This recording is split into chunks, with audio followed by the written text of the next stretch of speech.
Good morning and happy Friday, everybody. Welcome into 104.3 The Fans Coffee Break. D-Mac hanging with me. Cecil's going to join here in a little bit, but it's a Friday. I'm so excited, D-Mac. How are you on this Friday? Super awesome. I just love Colorado, and to see a fresh blanket of white snow piled up outside of my window is awesome. I agree with you. Good morning to Paul and Lawrence, who says top of the morning.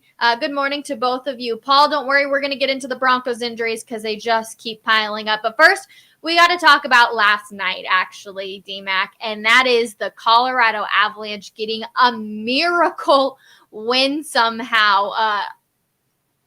I'm still shocked by it. Arturi Lehkonen getting an overtime goal.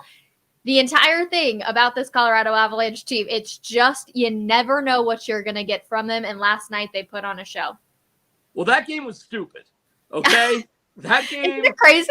Was dumb. So as much as it stung to lose to the Blues the way they did 6-on-3 for almost a minute and they couldn't score, the Avs with the top power play in the league, last night was ridiculously stupid in the exact opposite way.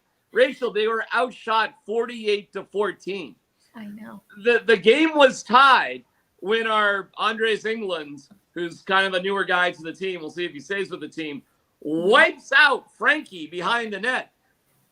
I don't even know, you can't call it a penalty, but he went to the head of his own goalkeeper because they had a miscommunication. Listen, when the puck is behind the net, and Bednar did explain, the goalie's got to do one or two things. He's got to clear it, or he's got to leave it alone and get out of there. And there's a call between them, and those guys just have not played together. So England thought Frankie was going to leave it. Frankly, Frankie was too slow in playing it. And England, still, you can't wipe out your goalie, even if there's some miscommunication. So he smashes Frankie in the dome. Frankie's stick goes askew. He scrambles back in front. It's probably dizzy. Doesn't have a stick. And they tie the game. I mean, okay, you're going to lose now, right? Yeah. You're going to lose now. No. You hang in there. All right. You know, you're killing us. You really should have won this game. So here's what we're going to do. Alex Newhook, who's off the schneid a little bit and is having a rough time, had a beautiful goal. Well, he made sure he went back into the doghouse by getting a high stick penalty. So he goes to the box for the final 2 minutes or minute 54 or whatever. So you're going to lose now, right, Rachel? I mean, they've been dominating you. You're killing your own goalie, and now you're dumb enough to take a penalty in the final 2 minutes. Now you're going to lose. No, we're going to stop every shot and take it to overtime. Well, they're still going to have an advantage. Even on now it's 4-on-3, they have an advantage. Well, now you're going to lose because you're going to start the game down. No, you're going to kill that off. But you're going to lose. No, we win.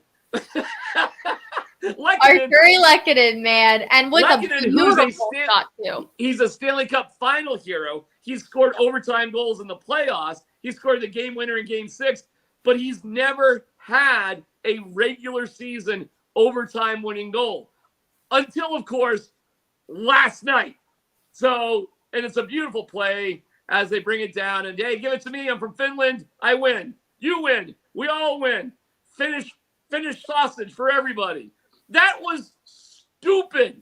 That was dumb. And the Canes are a really good team, Rachel. They're really good. If things go the Avs' way, we could easily be seeing the Canes in the Stanley Cup final. Easily. So you pulled off the most improbable game you shouldn't have won against a great team on the road. Mm-hmm. That was stupid. That one you kind of just laugh as you go back to the bus or the hotel, like, how did that happen? So we'll take it. Are you kidding me? Of course we're going to take it. With how injured this team is, too, it's a fantastic goal by Arturi Lehkonen. Again, though, I appreciate that it's not coming. No offense to Arturi Lehkonen. I mean this in a respectful way, but he's not one of those top dogs. He's not a Kale. He's not a McKinnon. He's not even a Mikko, who Mikko has been absolutely on fire for the past couple of games. But it's Arturi Lehkonen. It's another player who's a little bit lower on the depth. And look at him shine in such a big moment. It's this team and the coaching. You really got to give it to Jared Bednar because besides obviously the fumble with Francouz, they look good despite all the injuries they have, D-Mac. Yes. Okay. I mean, they got off 14 shots. I mean, it was. But defensively, are you kidding me? Well, listen, this is the great thing. This is the great mystery of hockey. A goaltender can steal a game. And that was grand theft robbery, what Francouz did. So that can happen. That's why in a playoff, it's really hard, Rachel, in the playoffs to predict a sweep. Because at any given game, that can happen. It did for the Avs with Craig Anderson a million years ago in the playoffs against San Jose. He threw a shutout and stopped 50 shots. And you were like, oh, wow, that's incredible. They won. But then the Avs proceeded, Rachel, to get, destroyed in the rest of the series. So, games like this happen every now and then. You can't count on them. When they happen, it's awesome. Good for Frankie. He said after the game he was having fun out there because he was in the right rhythm. And you'll just take it. And who knows, Rachel, maybe this does open the door for Frankie to even play a little bit more. However, Georgiev has been playing just fine. It's an awesome situation the Avalanche find themselves in. And their next opponent will be the Capitals, which will be a reunion with Darcy Kemper coming up tomorrow. Yeah, that's true. It's funny because while we all kind of thought that the goaltending position might be one of the weaker links, to be honest, they're both playing pretty solid for the beginning of the season. No problem. No problems there whatsoever. Are we still in the beginning of the season, or is this like somewhat the middle? Or no, we're I would consider this the beginning. There's so many middle, games of hockey. We get the middle in January, February, and then you get the playoff push there in March. So no, we're definitely in the beginning of the season. We're still there. There. It feels like we've had hockey for a while now, and I'm just happy about it because, we all know, it's depressing having another bad team in the Denver area. We'll get into that again in a little bit. Do you prefer, real quick, before we let you go, do you prefer series or do you prefer one big game? I prefer series that lead to one big game because it builds things up. So, but I in the regular season, I love playoff atmosphere type of regular season games. And you don't get that all that often. It'll happen in a 82-game season, Rachel. It might happen 8, 9, 10 times, maybe, if you're lucky. And that was one of them. Last night, it was such a weird game. And the Avs beat the Canes 4-1 and made it look relatively easy at home last Saturday night. So you've beaten the Canes, which are maybe the top team in the East, twice in 10 days. It's encouraging. It's awesome. With a very injured team. All right, DMAC, as always, appreciate having you on. Thank you so much. Have a wonderful Friday. And we've got some other news to look forward to with the Broncos this weekend. And, of course, they are injury prone as well as we bring in Cecil Lammy. Cecil, how are you this morning? They still punching, but how are you doing? Good. I like the shirt. Look at you. It's snow outside, but it doesn't matter. Yeah, I was out shoveling at like 5:30, 6 a.m. Yeah, cruising around the Jeep. Yeah, you got 4-wheel drive, you're good to go in Colorado. True. Okay. Well, I just was wearing my Knicks hat to trigger Jake in the backstage from I'm sure Wednesday he's night. probably pissed. Had to be the one time the Knicks come to Denver. It had to be Wednesdays because we're on Orlando and Cecil's pizza party on Wednesday night. So I was like, I guess I'll just have to go to New York City if I want to see Julius Randle and company. Maybe one day, Cecil. Okay, well, we got to get into the injuries because Jonas Griffith, another injury is added to this Broncos team. So he's got an aggravated foot injury. Excuse me. They're not sure how long he was going to be out. I think it sounds like it's been something that he's kind of been dealing with for a little bit, but just kind of been pushed through. And now it's just to the point where it's not worth it in case of furthering damaging it. Yeah, he's been pushing through it. He's been trying to get through. And, this is what happens when you have aggravations injuries. And it just goes back to the training camp. Like, don't work these guys to pretend that you can get away from injuries. You can't. Injuries are going to happen. I need to manage. You need to stretch. You need to make sure field conditions are great. All these sorts of things. But, it's just been a disaster this year for the Denver Broncos. And I'm not using the injuries as an excuse for Nathaniel Hackett. Because you look at plenty of other teams across the league, and I know Denver's number one in injuries, and the most on the salary cap is on injuries. Yeah, I get all that, okay? I understand that. I get that. But around the league, every team deals with injuries. The Titans had half of their starters on their defense missing last week. They were able to pull off a win against Denver. So It stings, and it definitely sucks, and it's another notch in the whole, like, why don't you actually work in training camp? Because you're not avoiding in your player safety. Like, these guys need to get callous. They need to get out there and do football work and get ready for football because it's a brutal game with 100% injury rate. Oh, yeah, no kidding. Let's just go hypothetical here. Say Nathaniel Hackett does come back next year by some miracle. Do you think training camp looks different? I almost cussed there. So I blanky to blank hope so. I hope so. I mean, training camp needs to look like football. Yeah. During the regular season, you can, and the regular season is already limited on how many padded practices you can have. I believe it's 14 off the top of my head. So like once a week, basically, not even that really. So in the regular season, yeah, you manage stuff, but in training camp, you get ready for football, and that includes not doing the jog throughs and the field days and all that kind of stuff. So you honestly, I had breakfast a while ago, Rachel, from Raj's Taco House. They're here in Roxborough, wonderful breakfast burritos. But anyway, you almost made me a little bit sick talking about Nathaniel Hackett being here next year, because I think he needs to be gone Monday. Is Monday good for you? Oh, yeah. Good for me. Right? Happy Thanksgiving. Here's my thing, and you say injuries aren't an excuse. I can see it.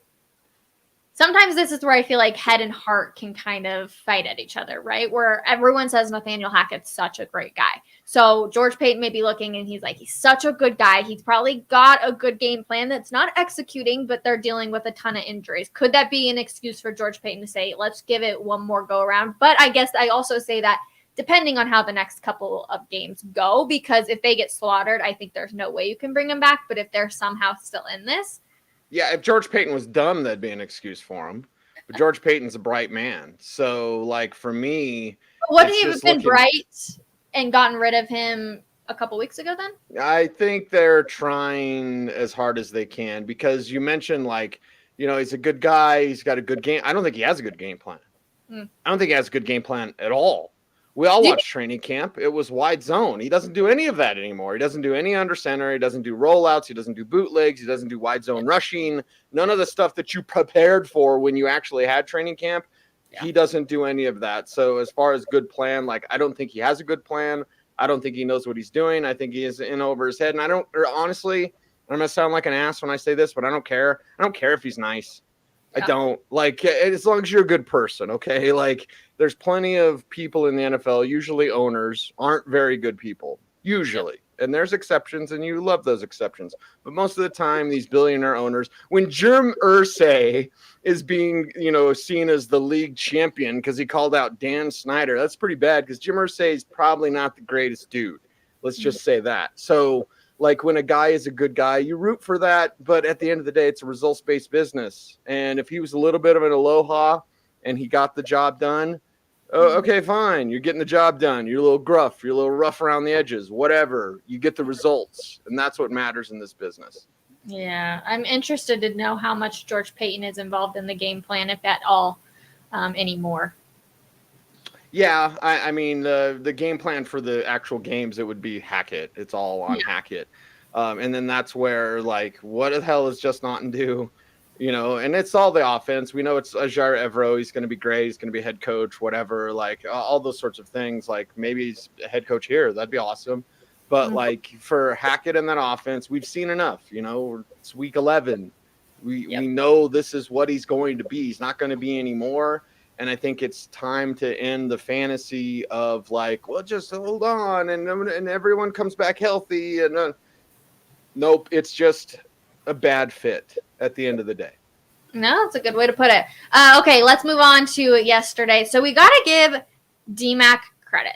I got to give him some credit, because while he's got some of the most crazy ideas that I've ever heard in my entire life, sometimes he gets people talking. And that's what everyone was talking about, where he actually came up with the idea here on Coffee Break about how PS2 Patrick Surtain II should be returning punts for the Denver Broncos. And he asked Dwayne Stukes about it yesterday. Take a listen. Coach, is it crazy just to use a vet back there to take punts back? I mean, even more core offensive player or defensive player to ensure the right thing gets done more often? Do you have a suggestion on who we should use, just so I know? Sure, I'm Patrick Surtain. Patrick Surtain. So if he goes back there and gets hurt, who do you think will be in trouble? Myself or you? For suggesting that? Thank you for getting me off the hook. I mean, just to keep the conversation going, Deion Sanders did a pretty good job with it. There's been other players throughout the years who've done it. Deion Sanders did it his whole career, though, correct? Patrick hasn't done it his whole career. And to put a guy back there who's our starting receiver, to put him in harm's way, that would be idiotic by me. Now, if you said we can put Kendall Hinton back there or someone of that sort, absolutely. But is Kendall as explosive as Montrell? There's no disrespect to Kendall. Kendall is a very good athlete. He can catch the ball. He has good returner mechanics, etc. We want an explosive guy back there. We feel like Montrell gives us the best chance for explosive returns. That's why he's back there. There's going to be some growing pains, just like there's growing pains with Corliss. I knew that when we drafted him. I signed up for this. It's my job to get him right, and that's what I'm going to do. Okay, well, we know he had talks with Montrell Washington. He wants to do Corliss Waitman as well because the ball was hanging in the air a little bit too long. But again, you just got to give a little bit of credit to Cecil, to DMAC, because while he has these crazy ideas, like it was the talk of the town yesterday about this question. Well, and here's the thing, and I understand it. And Big Al's told me years ago, the point isn't to have everybody love you. The point is to everybody react to you. And whatever you think of DMAC, because everywhere you and I go, Rachel, you know, the number one thing people tell us, like, oh, I love Coffee Break. I love your show. Yep. I can't stand DMAC. You know what I think when people say that? I go, he's doing his job. Yep. He's doing his job. That's his job. His job is to get people to react to you. Now, the football side of things, the Surtain thing is I'll be nice. The Surtain thing is wild. Not football savvy. Again, my head wants to say moronic, but again, I want to be nice. So it's not football savvy to suggest Surtain because he's never done it. The proper suggestion is Jalen Virgil. And don't give me high school. What, high school? In high school, and he ran it back for a touchdown. So that's all I got to all right. Yeah, I was just going to say, don't give me the high school thing. For me, it's Jalen Virgil. Jalen Virgil had 2 return touchdowns last year for App State, actually making plays. Yeah. Not this stupid fantasy. I want to be calm. I want to be calm. Does everyone see Montrell Washington was a bad pick now? Do we get that? Does everybody understand that? And again, it's not about Montrell. He's a great kid. He's explosive. Jalen Virgil is better. Jalen Virgil is better as a receiver. He's better as a return man. He should have been drafted. If you take Jalen Virgil in the 5th, I'm not saying a thing.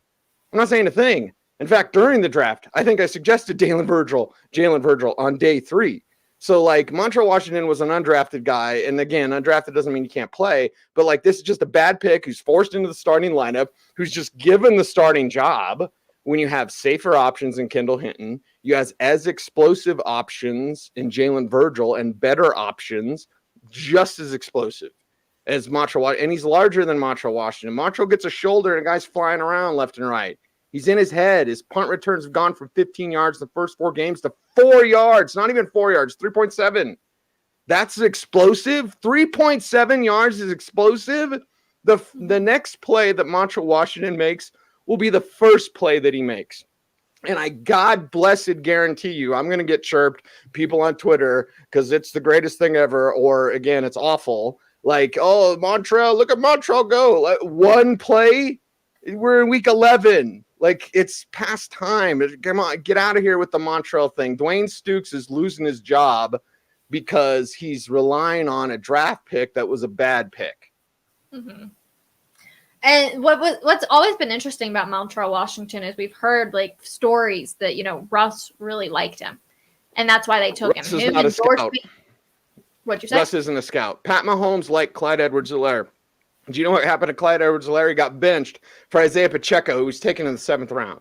And I'm not saying this like I'm a scout either. Rachel, usually I'm in a good mood, so I apologize for being cranky today. But, like, you know, listen, this isn't me knowing more than George Payton or whatever. This is just Payton having a bad pick and forcing the bad pick onto the field. You don't do this with anybody else. Hell, he took Delarian Turner-Yell. Does anyone know who the hell that is?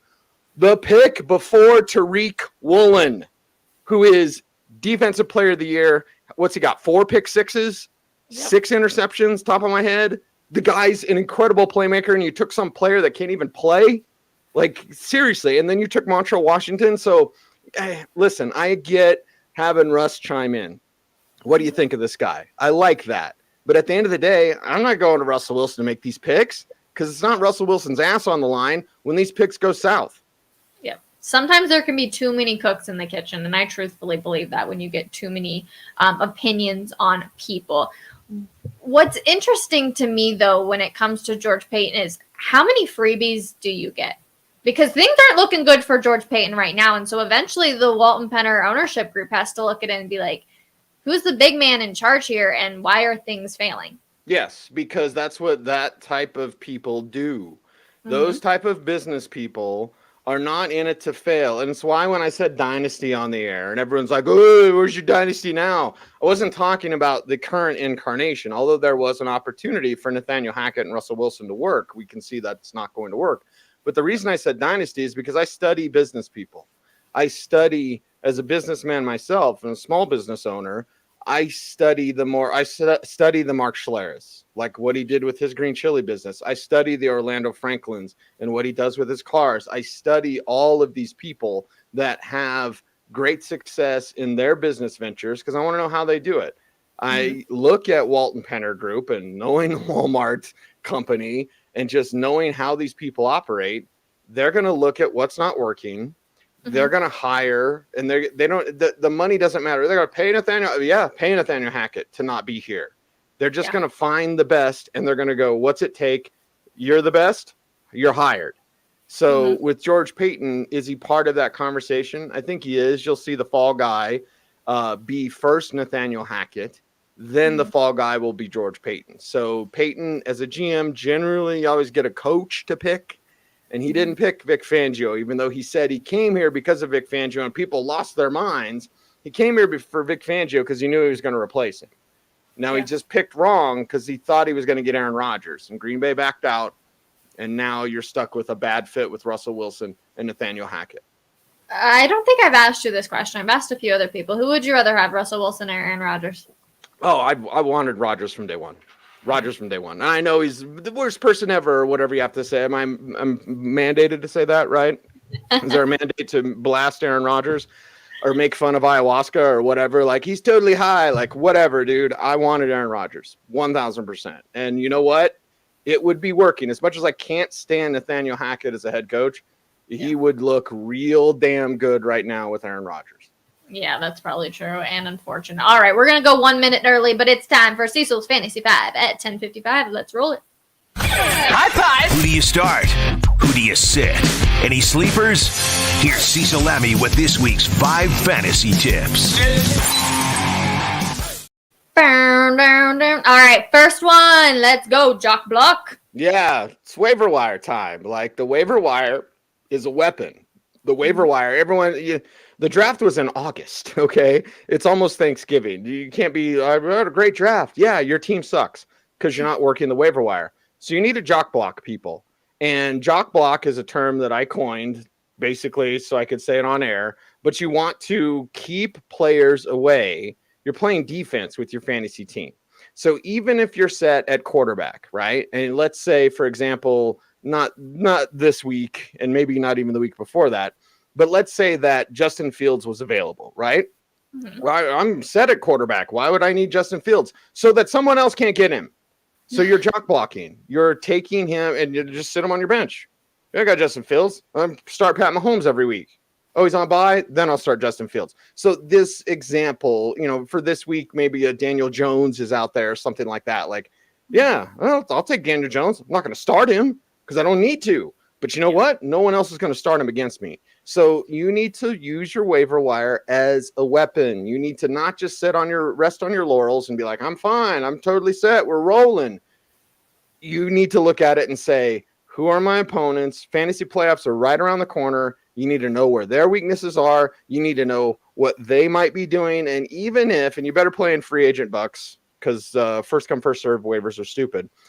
If you know what you have and you know what they have to spend and you know what they could possibly be spending to get a Daniel Jones or Justin Fields or whoever, make them pay, throw out a bid. And if you get the guy, great, set him on your bench, don't play him.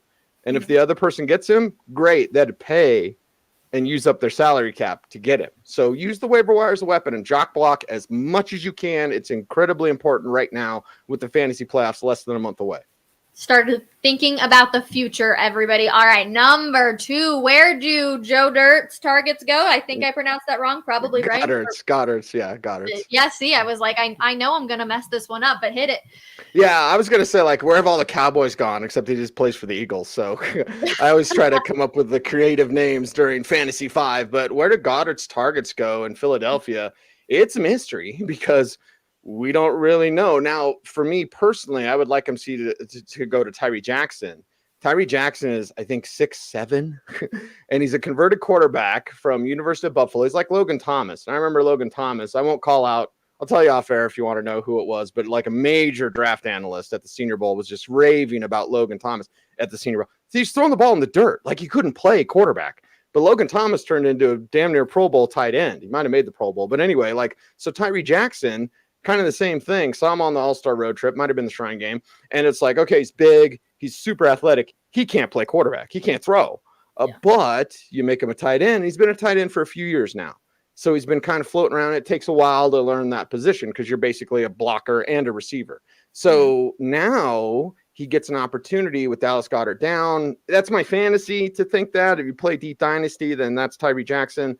But for me, where do those other targets go? Is it more Miles Sanders as a receiver out of the backfield? Who absorbs that? Is it more the Slim Reaper and Devontae Smith? So you have options with Philadelphia. We don't exactly know where they're going, but I want to watch.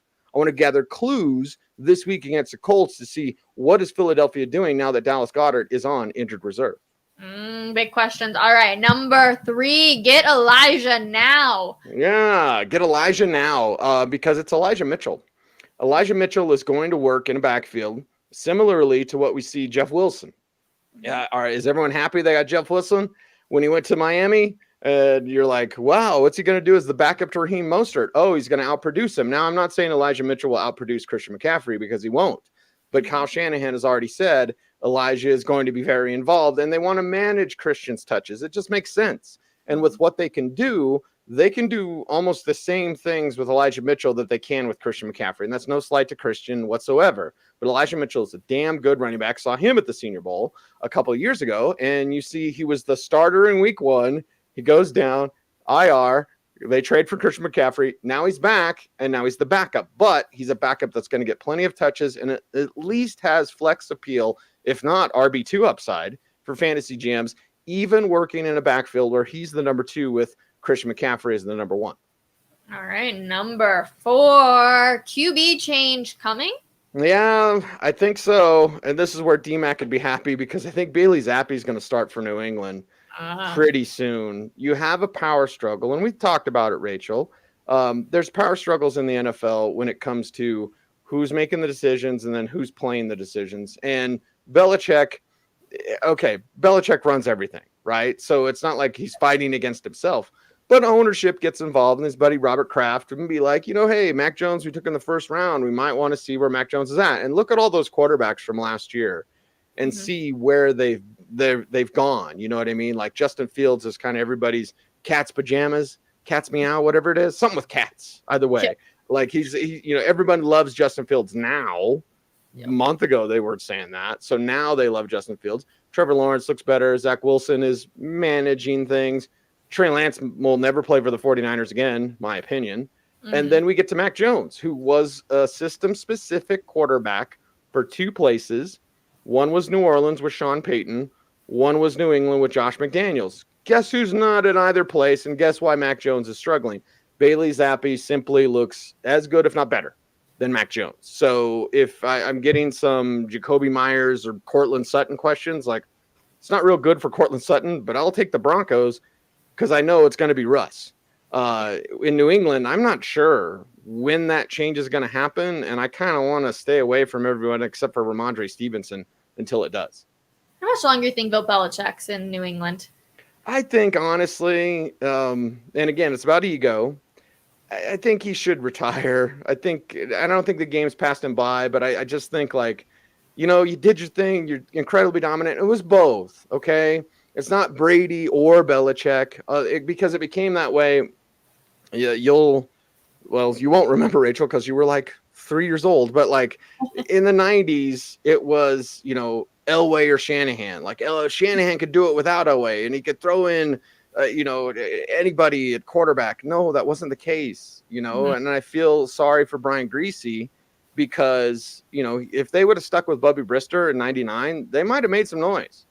But at the last second, Mike Shanahan, I can do it with Griese, throws him in there. Half the team hates it, and half the team's whatever. And Terrell Davis gets hurt, and then it's like a downfall there. So, we've seen it before. Is it the coach or is it the quarterback? It's both at the end of the day. It's both. So now that both are gone, I think Belichick should hang them up. I'm with you. All right, last one. Trust Russ. Yeah, big trust. I was going to say big trust, but that's Lamar Jackson. So, big trust is not big Russ. And he's little Russ, by the way, because he's shorter than me, and I'm not even 6 feet tall. But, trust Russ. Do you trust Russ? I trust that he's healthy, and watching him at practice this week, and I'll head out the facility here in 10 minutes or so. But, I trust that he's healthy enough.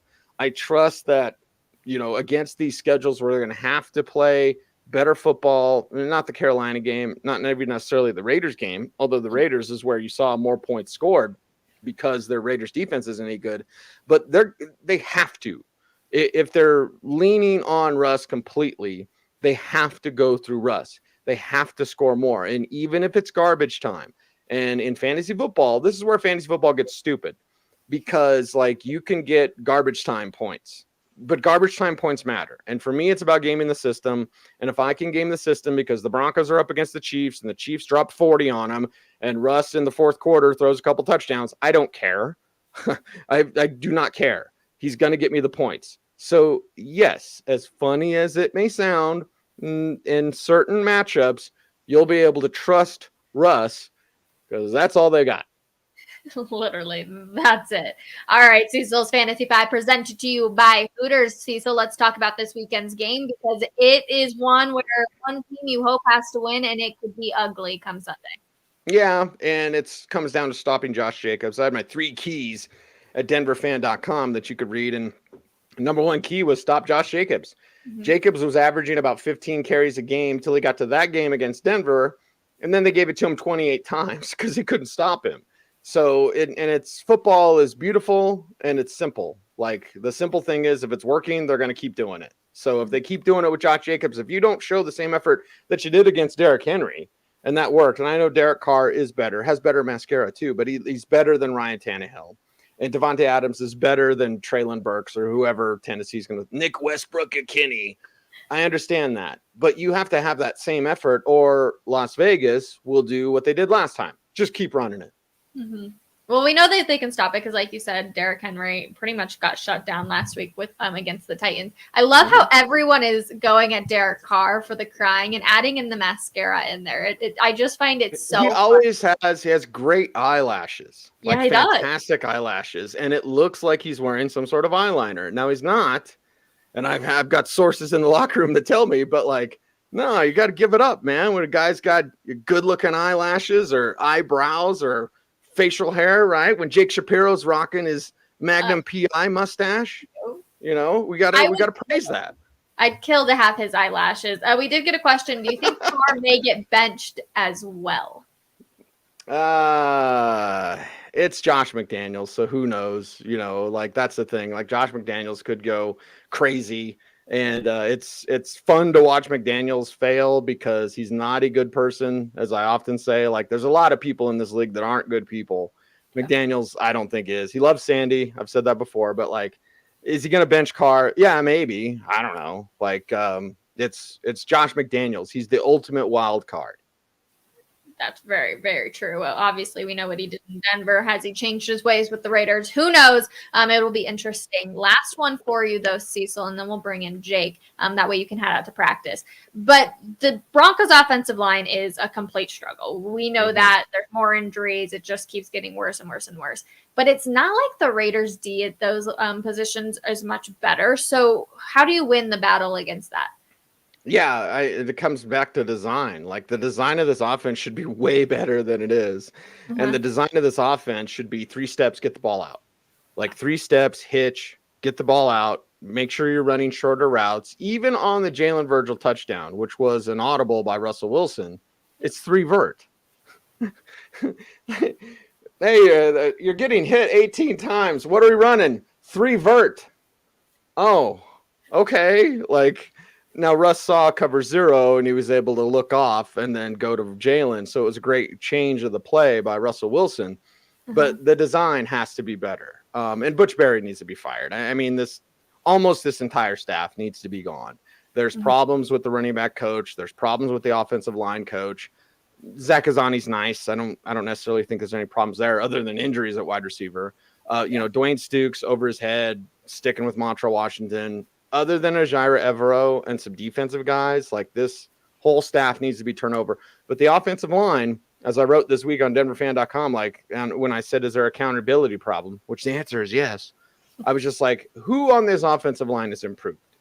Anybody? Bueller? Can you name anybody? Oh, you can't? Good. I can't either. That's the sign that Butch Berry is not a good coach at all whatsoever. And it's part of the changes that you need to make philosophically and say 3-step drops, short routes, in-breaking routes. Rachel, I at you on Twitter last week because Cortland had an in-breaking route and my God, it worked. Like, shocking.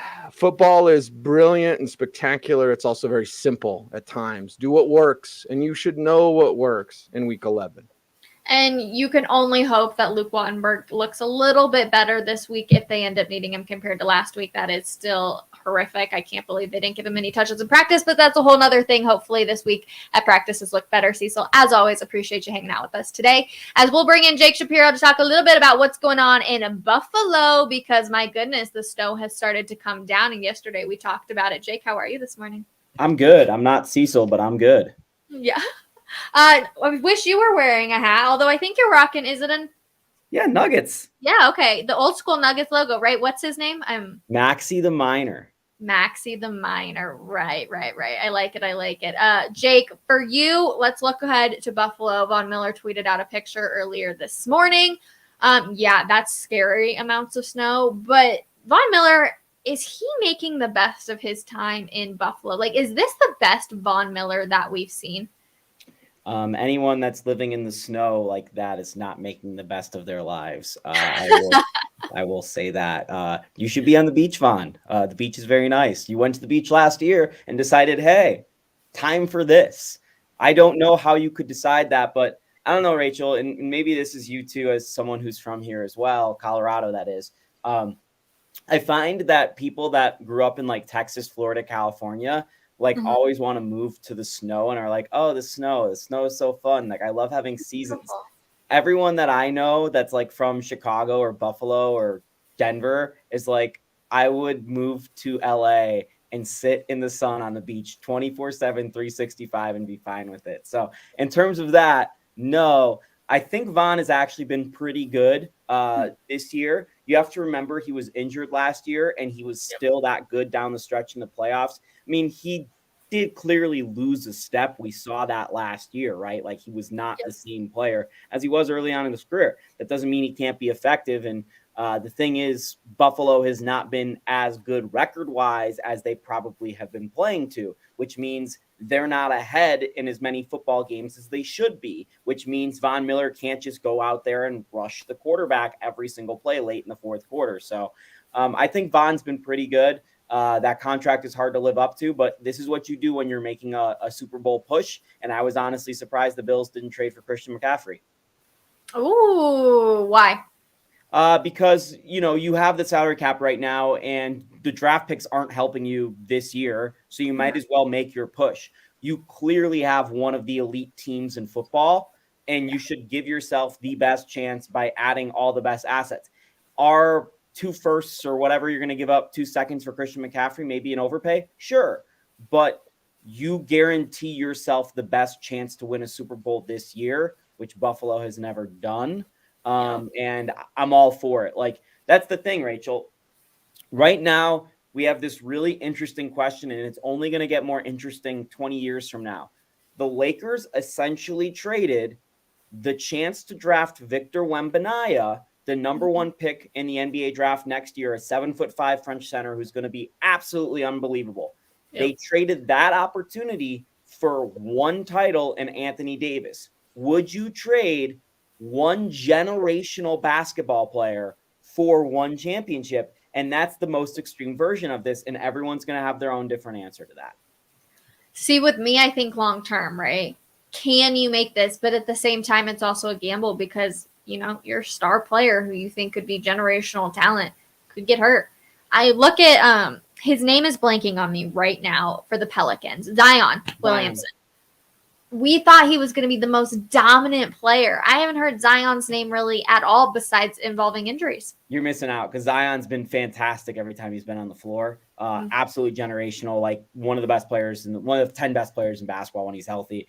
And the funny thing is the pick that I was mentioning that maybe Victor Wembanyama, because the Lakers are so bad, it might actually go to the Pelicans. So they might have Victor Wembanyama and Zion and CJ McCollum in the next few years here, which would be not good for the Nuggets. So you're rooting for that number one pick to go east if you're a Nuggets fan, because Victor Wembanyama is going to be a very, very good player.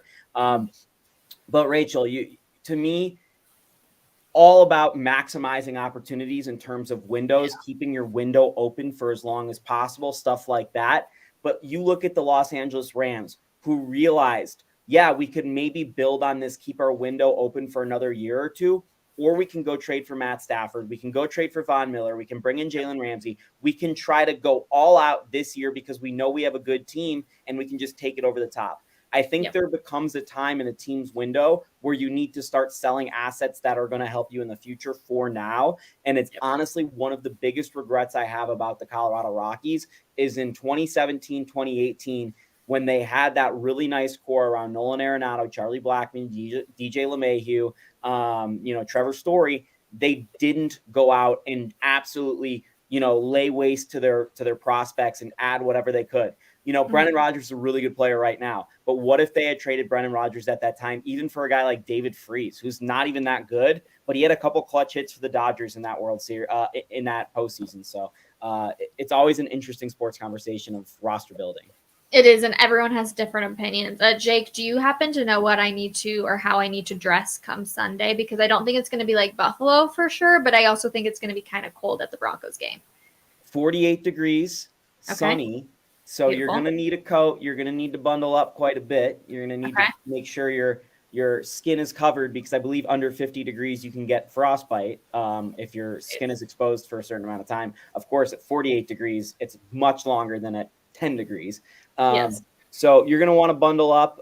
Thankfully for you, you're going to be in the box. Everyone else, bundle up. I just saw on StubHub you could get into the Broncos-Raiders game for about $80. So if you're interested in going to a Broncos game, buy now, because you're not going to be able to find many cheaper options in the future. That's about the lowest price I've ever seen for a Broncos game. I was going to say, what was it against the Cowboys? Wasn't it like 101 for a preseason game? Right. Yeah, it was over $100 for a preseason game. Rachel, who was that Thursday night game against in Denver? I'm spacing on who they hosted. Was it San Francisco? Oh, it was the Colts. Oh, it was the Colts. So Yes. That game was actually cheaper. I think a big part of it is because it was on a Thursday night. Like, you can't base your whole Sunday, go hang out and tailgate around it.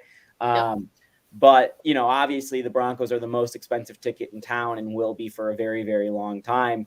Just to put in perspective, the Avs at the end of last regular season were playing at the exact same time as the Nuggets were in the playoffs. The tickets to get into an Avs regular season game were more expensive than the Nuggets playoff games.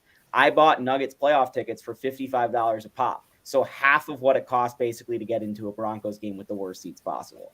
And my seats weren't bad.